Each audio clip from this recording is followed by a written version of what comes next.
Que as palavras do Santo Evangelho perdoem os nossos pecados. Amém.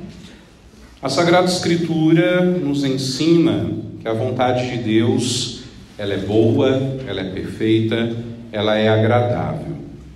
E sim, a palavra de Deus sempre será boa, perfeita e agradável, bem como a sua santa vontade. Mesmo quando nós não entendemos ou temos uma dificuldade de compreender o porquê que Deus age desta ou daquela forma, ou porquê que Deus permite isto ou aquilo, na nossa vida, na vida de quem amamos, ou até mesmo na humanidade. E a liturgia de hoje, que nós escutamos, nos traz dois exemplos acerca da vontade de Deus. O primeiro nós encontramos na narração que nos traz o profeta Joel e que nós escutamos na primeira leitura. Um juízo que o Senhor realizará no vale de Josafá. A gente vê aqui, nessa profecia de Joel, a soberania de Deus e também a soberania da sua vontade.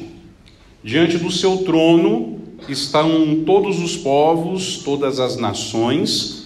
Diante do trono do Senhor está toda a história, com H maiúsculo, tudo aquilo que aconteceu na humanidade. E a imagem da profecia nos remete à constatação de que, assim como a messe madura reclama a foice, assim Deus fará justiça de todo o mal existente no mundo. Quem planta, espera ansiosamente e pacientemente o seu plantar crescer e dar frutos. Portanto, depois que a colheita está madura, ou seja, está pronta para ser feita, não pode esperar muito tempo para colher, não. Porque se esperar muito tempo para colher, aqueles frutos, e não só os frutos, mas o trabalho e a paciência de esperar que os frutos rendam, se perderão. E essa imagem que nós vimos na profecia de Joel nos remete exatamente à paciência e à misericórdia de Deus. A vontade dele precisa se cumprir. Deus é paciente nisso. Deus é misericordioso nisso. Mas, no entanto, vai chegar a hora em que ele, o Senhor, não poderá mais esperar, porque também ele não quer perder nem os frutos, nem o trabalho de suas mãos. Por isso que essa imagem que o profeta nos traz representam vivamente para nós, em primeiro lugar, a execução da vontade de Deus, aqui, especialmente na profecia, denominada como o juízo, que é a mesma coisa que julgamento. E isso, inclusive, faz parte da nossa fé, daquilo que a gente crê e espera. O Senhor virá e virá para julgar a nossa terra.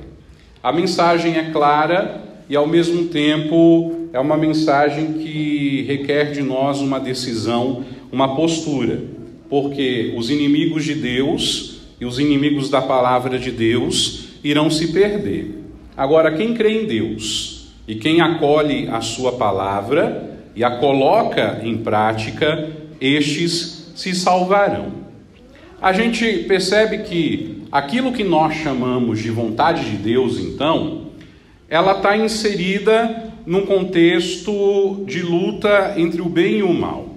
Quem foi que colocou a vontade de Deus nesse contexto?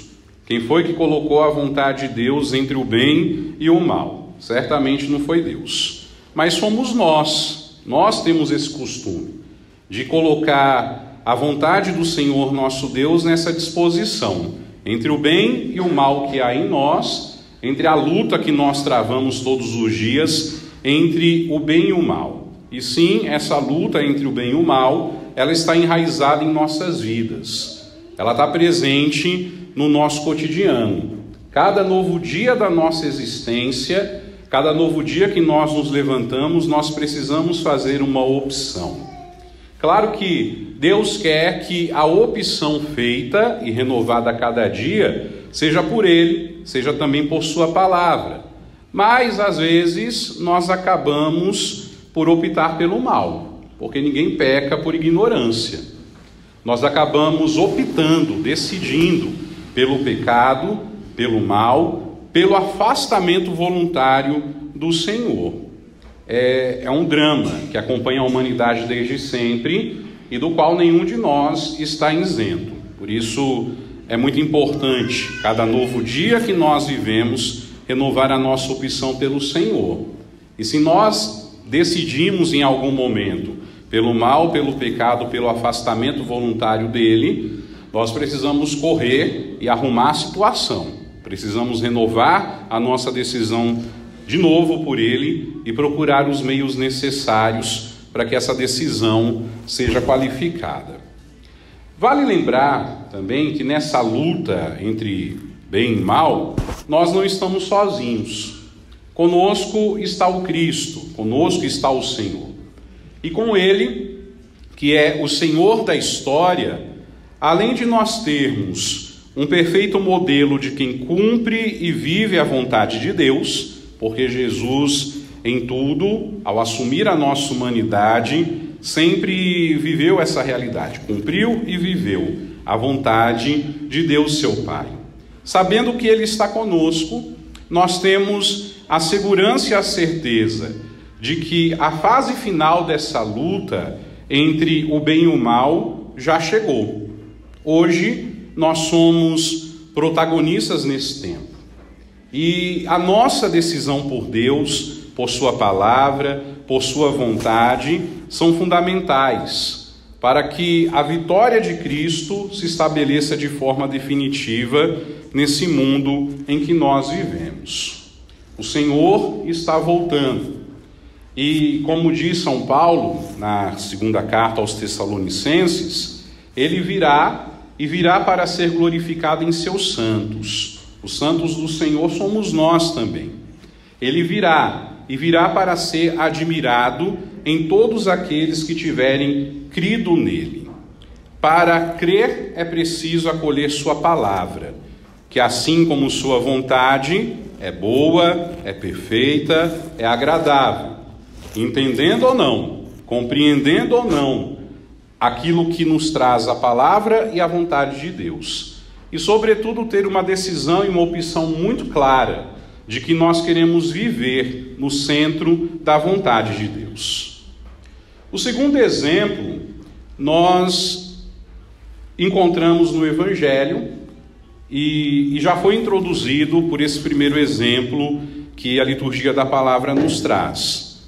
E não é só um fato inusitado ou um elogio que Jesus recebe, mas aqui, nesse curto evangelho que nós ouvimos, trata-se de uma bem-aventurança declarada por Cristo.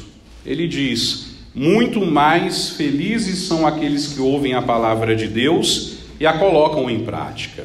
Bem-aventurado quer dizer feliz, feliz é, né? Feliz é aquele que colocar a palavra em prática, viver a vontade de Deus, ou viver no centro da vontade de Deus, aqui são sinônimos de uma mesma realidade. E a gente precisa ser justo e verdadeiro aqui, porque geralmente, quando nós falamos sobre esse tema da vontade de Deus, e pelo fato da gente ter localizado a vontade de Deus entre o dilema do mal e do bem que há em nós, a gente se limita a dizer que, sim, é preciso pôr em prática a palavra, é preciso viver a vontade de Deus, mas que é uma realidade extremamente difícil e por demais exigente. E aí acaba a nossa reflexão. Sim, existe a vontade de Deus, mas a vontade de Deus é difícil, a vontade de Deus é exigente. É quase como se dissesse assim: sim, existe a vontade de Deus, mas como é difícil e exigente, deixa para lá. Vou viver do jeito que eu achar melhor. Acaba a nossa reflexão. E aí a gente precisa lembrar que ser cristão não é fácil, ser cristão é um desafio, ser cristão não é para qualquer um, ser cristão é para quem é corajoso e tem coragem de levar no peito não só a cruz, mas a mensagem do Cristo. E é triste que a nossa reflexão acabe na justificativa de que é difícil, de que é exigente demais, porque a gente manifesta claramente que a gente não prestou atenção nas palavras de Jesus. Muito mais felizes são aqueles que ouvem a palavra de Deus e a colocam em prática. Ouvir e colocar em prática a palavra é uma bem-aventurança, ou seja, é condição para se chegar ao céu. Pode ser difícil, pode ser exigente, pode cobrar da gente um monte de coisa, mas não é impossível. É perfeitamente possível ouvir, colocar a palavra de Deus em prática, ser bem-aventurado e um dia alcançar o céu. Para isso, minha gente, precisa de duas coisinhas básicas e simples: coragem e decisão. Coragem e decisão. E além do Senhor Jesus, que é o maior e mais perfeito modelo de quem vive e põe a palavra de Deus em prática, nós temos um outro modelo e exemplo bem próximo de nós: o modelo e o exemplo de Nossa Senhora. A Virgem Maria é a primeira cristã. A Virgem Maria é a primeira que ouviu a palavra, é a primeira que a colocou em prática, é a primeira que cumpriu a palavra de Deus. A Virgem Maria é a primeira a viver no centro da vontade de Deus. Lembremos da resposta que ela dá ao anjo e, por conseguinte, a Deus: eis aqui a serva do Senhor, faça-se em mim segundo a tua palavra. Maria gerou o Messias, não só ouviu e pôs em prática a palavra do seu filho, mas tomou a palavra do seu filho, que é palavra de Deus, como sua. A palavra do meu Deus é a minha palavra também. E isso na obediência da fé. Nesse cenário, para Nossa Senhora, o mais importante não é ser a mãe de Jesus, mas o mais importante é cumprir a palavra e a vontade do seu Deus. Isso aqui está no plano superior da fé da Virgem Maria. E talvez seja justamente esse o segredo. A gente acha que é mais importante ser cristão, e nos esquecemos que no plano superior da nossa fé deve estar aquela mesma decisão de cumprir a palavra e a vontade do nosso Deus. Ser cristão é apenas uma consequência dessa realidade, daqueles que cumprem a palavra, a vontade de Deus e as colocam em prática. Jesus, no Evangelho, ouve o elogio: feliz o ventre que te trouxe e os seios que te amamentaram. E ele confirma isso que nós acabamos de dizer de Nossa Senhora. Ele confirma que a sua mãe, a Virgem Maria, é bem-aventurada. Por quê? Porque ela ouviu e colocou em prática a palavra de Deus. E ainda estende essa bem-aventurança além dos vínculos do sangue. E nela inclui todos aqueles, inclusive nós, que como sua mãe, sabem aceitar a palavra e guardá-la. Decidem-se em viver no centro da vontade de Deus. Muito mais felizes são aqueles que ouvem a palavra e a colocam em prática.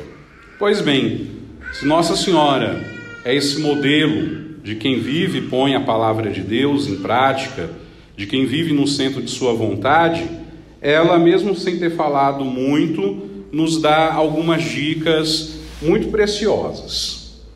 Na vida pública de Jesus, Nossa Senhora aparece de modo significativo, ainda que sejam pouquíssimos os relatos que nós temos da presença da Virgem Maria nos Evangelhos. E aqui, só pela constatação de que Nossa Senhora está presente na vida pública de seu filho, nós encontramos a primeira dica para viver a palavra, para viver no centro da palavra, da vontade de Deus, para colocar essas coisas em práticas. E é o seguinte: nós precisamos estar presentes na vida de Jesus. não é só Jesus estar presente na nossa vida.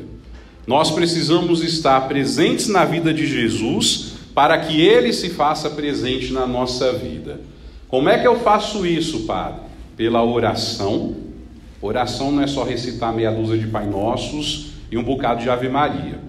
Oração é falar com Deus. Oração é pedir que o Senhor se revele a nós. Fale conosco. Que nos conceda a graça de conhecê-lo cada vez mais e melhor. Oração.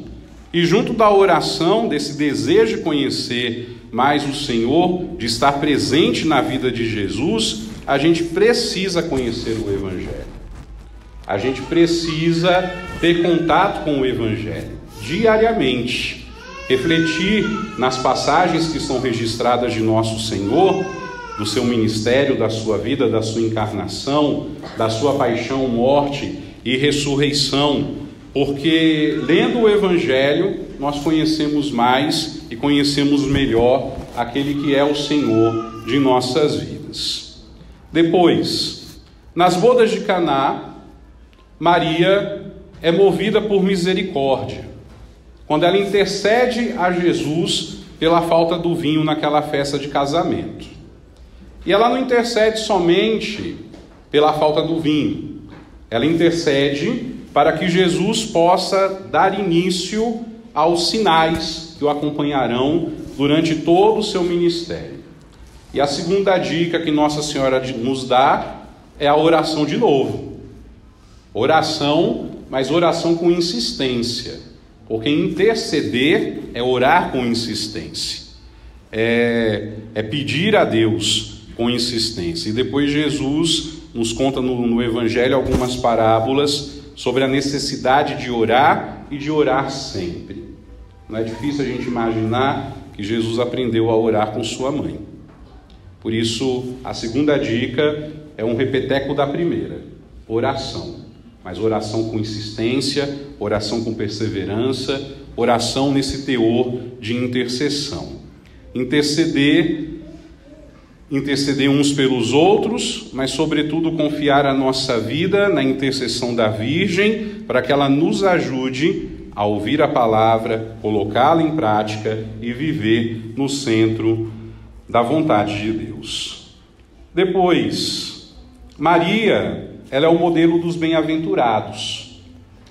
Não só nessa resposta que Jesus dá ao elogio que ele recebe, mas também nas famosas bem-aventuranças que nós escutamos no Evangelho de Mateus e de Lucas. Jesus se inspirou nela, na Virgem, para nos ensinar as bem-aventuranças. Portanto, a terceira dica que Nossa Senhora nos dá, ela está relacionada ao nosso comportamento. Desculpa a expressão, mas não dá para ser vida louca, em todos os sentidos da expressão, ouvir a palavra de Deus e colocá-la em prática, e querer colocá-la em prática. São duas coisas que não casam, que não dá certo, porque é um negócio sério, não é brincadeira. Por isso o nosso comportamento é importante e é essencial para a escuta, para a acolhida, para a vivência, para colocar em prática. Que comportamento é esse? Inspirado nas bem-aventuranças. Nós devemos ser pobres no espírito, nós devemos ser mansos, nós devemos lutar pela justiça, nós devemos ser misericordiosos, devemos ser puros no coração, devemos ser promotores da paz. E quando nós sofrermos algum tipo de aflição ou sermos perseguidos, lembrarmos-nos sempre do consolo certo de Deus e da recompensa que nos aguarda. Que recompensa é essa? Vida eterna, o seu reino na eternidade. Oração, conhecimento do Evangelho, oração de novo, comportamento. Em quarto lugar, Maria nos lembra que é preciso guardar tudo no coração. E essa é a quarta dica. Porque o nosso coração é o lugar secreto por excelência. Quem é que tem acesso ao meu coração? Só Deus e eu. Tudo deve ser guardado no coração, deve ser meditado no silêncio. E dessa forma, Nossa Senhora, ela avançou na peregrinação da sua fé, não avançou sozinha, mas avançou unida ao seu filho, e a caminhada de Maria passa por um momento que não é bom do ponto de vista humano para uma mãe, ao ver seu filho sofrer a paixão, ser pregado e morrer na cruz. E é exatamente ali, no mistério da dor e do sofrimento, do homem-Deus e da mãe deste homem-Deus, que Maria se tornou nossa mãe, por vontade de Jesus que padece na cruz. Mulher, eis aí teu filho, filho, eis aí tua mãe. E a quinta dica que Nossa Senhora nos dá, talvez seja a mais difícil de todas, até mesmo mais difícil do que mudar o nosso comportamento. Porque para ouvir a palavra, colocá-la em prática, viver no centro da vontade de Deus, é preciso seguir a Jesus. É preciso segui-lo, até onde nós não queremos ir. É preciso segui-lo passando pela estrada da dor, do sofrimento, da cruz e da morte. Sim, também por detrás de tudo isso, a vontade de Deus está presente. Seguir ao Senhor, porque se no sofrimento Ele se une a nós, Ele também se unirá a nós na alegria. Nós também nos uniremos a Ele na alegria. E isso tudo é experiência de fé. Isso tudo é peregrinar na fé, na certeza de que Deus tem propósitos por detrás de tudo o que nos acontece. E a gente não pode duvidar jamais disso. Deus tem propósitos por detrás de tudo o que nos acontece. Mesmo daquelas coisas que Ele não tem nada a ver. Mesmo daquelas coisas que Ele não é o autor. Ele usa daquela situação, daquela realidade, para manifestar qual é o propósito dele em nossa vida. Maria nos inspira, e que nós possamos ter coragem de assumir isso, de orarmos, de conhecermos o Evangelho, de conhecermos a vida de nosso Senhor, de orarmos de novo com insistência, de mudarmos o nosso comportamento, de guardar tudo no nosso coração e de seguir ao Senhor, por onde Ele for, aonde Ele passar. Seguindo essas dicas que Maria nos dá e nos inspira, certamente nós vamos saber ouvir a palavra, guardá-la, colocá-la em prática e viver no centro da vontade de Deus. Ouvir a palavra, colocar a palavra em prática, viver no centro da vontade de Deus, é uma experiência profunda e transformadora de fé. Ouvir a palavra, colocar a palavra em prática, viver no centro da vontade de Deus, é uma experiência profunda e transformadora de fé. A questão crucial aqui é a seguinte: estou disposto a pagar o preço necessário para isso? Cada um sonde seu coração e dê sua resposta ao Senhor. No altar, queremos colocar essa resposta. E oxalá ela seja agradável ao Senhor nosso Deus. E ela frutifique no hoje da nossa história e no tempo certo em frutos. E que estes frutos nos levem, apesar da nossa fraqueza e fragilidade, a sermos exemplos para outros, daqueles que ouvem, guardam, colocam em prática a palavra e vivem no centro da vontade de Deus. Que assim seja. Amém.